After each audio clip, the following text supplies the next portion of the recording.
안녕하세요. 위절제술에 관련하여 수술의 목적 및 수술 방법, 수술 후 합병증, 수술 전 주의사항에 대하여 설명드리도록 하겠습니다. 해당 설명회에서 언급되는 내용은 일반적인 경우에 관한 것으로 수술 시간, 입원 기간, 흉터 개수, 배액관 유무 등 세부 사항은 주치의에 따라 그리고 환자분의 상황에 따라 차이가 있을 수 있습니다. 설명회 전후 주치의 교수님이 추가적으로 개별 설명을 시행합니다. 수술은 위암의 1차 치료이자 유일한 완치 방법이기 때문에 전이성 위암을 제외하고는 필수적인 치료 과정입니다. 최근 진행성 위암의 경우 크기를 줄인 후 수술을 더 쉽게 하기 위해 수술 전에 선행항암을 시행하는 일이 많아지고 있지만 아직까지는 조기 위암 및 심하지 않은 진행성 위암의 경우 수술을 먼저 시행 후 보조 항암을 추가하는 것이 보편적입니다. 수술에서 절제한 위를 가지고 조직 검사를 시행하여 1기일 경우 보조 항암을 시행하지 않고 2기부터 보조 항암을 시행하게 됩니다. 위수술은 크게는 전절제와 부분절제로 나눌 수 있고 부분절제는 근위부절제술과 원위부절제술로 나눌 수 있습니다.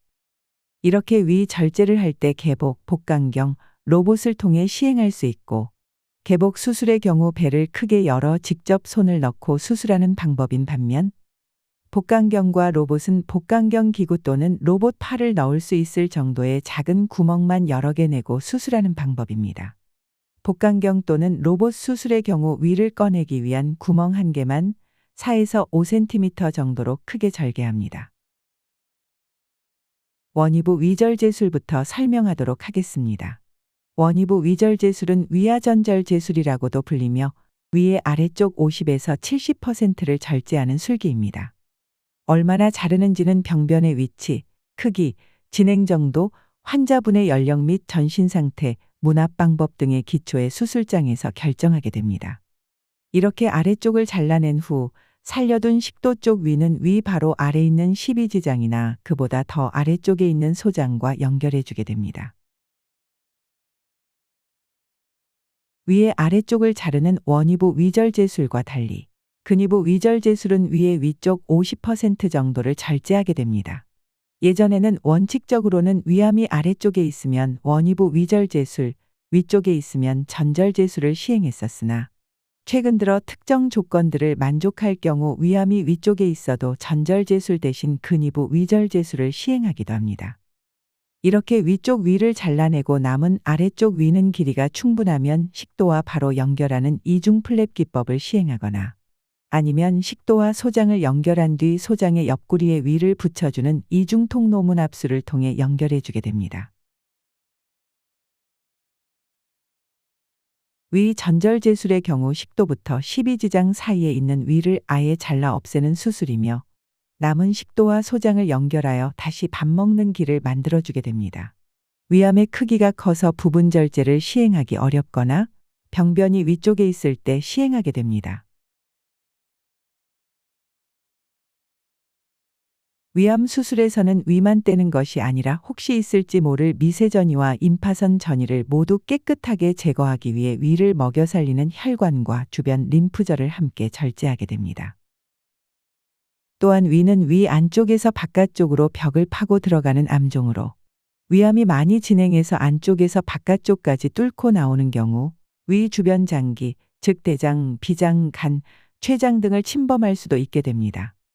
이 경우 대장절제술, 비장절제술, 간절제술, 췌장절제술을 추가로 시행해 암에 침범된 장기를 모두 깨끗하게 절제하게 됩니다.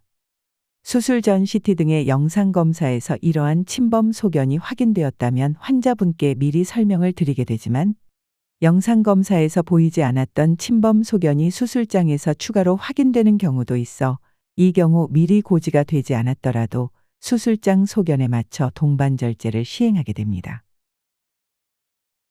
위암이 위 옆에 있는 장기를 침범한 경우 3기에 그치지만 위벽을 뚫고 나와 복막에 씨 뿌리듯 퍼지거나 혈관을 타고 멀리 있는 장기로 퍼지거나 위에서 멀리 떨어진 임파선까지 퍼졌을 경우 이것을 원격전이라고 부르며 4기에 해당하게 됩니다. 이러한 소견이 수술 전 검사에서는 명확하지 않거나 예측하지 못했는데 수술장에서 확인될 수 있습니다.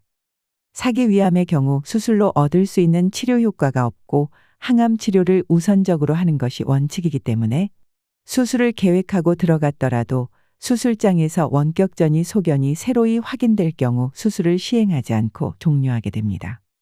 이 경우 수술 대신 항암 치료를 최대한 빨리 하고자 종양내과로 연계하기 위해 진료를 의뢰하게 됩니다.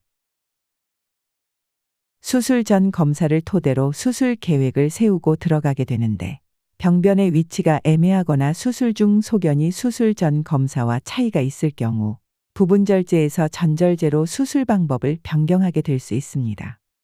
특히 부분절제 시 위를 자른 경계가 암과 너무 가까울 경우 추가 절제 또는 전절제를 통해 남은 위에 암이 남아있을 가능성을 최소화하게 될 수 있습니다. 복강경과 로봇 수술의 경우 드물게 개복으로 전환되는 상황이 발생할 수 있는데 환자분이 이전 수술력으로 인해 배 안에 유착이 심하거나 수술 중 예상치 못한 대량 출혈 또는 전신마취로 인한 생체 징후 변동이 심할 경우 부득이하게 이러한 응급 상황에 대처하기 용이한 개복술로 전환될 수 있습니다. 수술 시간의 경우 부분절제가 약 3에서 4시간, 전절제가 약 4에서 5시간 소요되고 마취 및 수술 준비에 약 1시간이 추가로 소요되나 병변의 진행 정도나 환자분의 전신 상태에 따라 시간이 더 소요될 수 있습니다. 수술 후 합병증의 경우 입원 기간 중 한 번 더 설명회를 가지게 되는데 문압부 누출과 출혈이 가장 대표적입니다.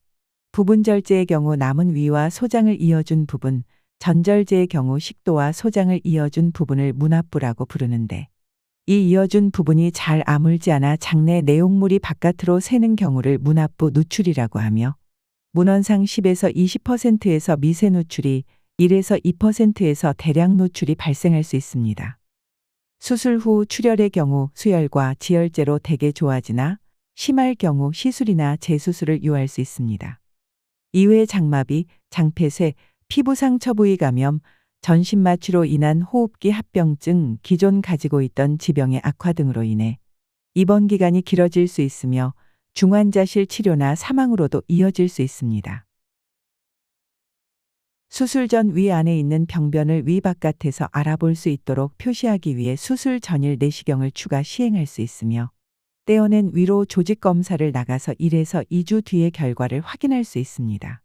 입원 기간은 평균적으로 일주일 미만으로 퇴원 전 조직 검사를 확인하기 어려울 수 있으며 수술 전 설명드리는 기수는 예상 기수이기 때문에 조직 검사상의 최종 기수와 다를 수 있습니다. 병동에서 안내받으시는 대로 수술 전 금식 시간을 잘 지켜주시고 공올리기를 통한 심호흡 운동, 금연 등을 잘 지켜주셔야 최고의 수술 결과를 얻을 수 있습니다. 수술 과정에서 환자의 상태 또는 의료기관의 사정에 따라 부득이하게 주치의 집도에 또는 수술일이 변경될 수 있습니다. 수술 순서 및 추가적인 개별 설명은 각 주치의 교수님이 회진 시 말씀드릴 예정입니다. 지금까지 위 절제술에 대한 수술 설명 영상을 시청하셨습니다. 추가적으로 궁금하신 사항에 대해서는 입원 및 회진 시 의료진에서 물어보시면 언제든지 답변해 드리도록 하겠습니다. 감사합니다.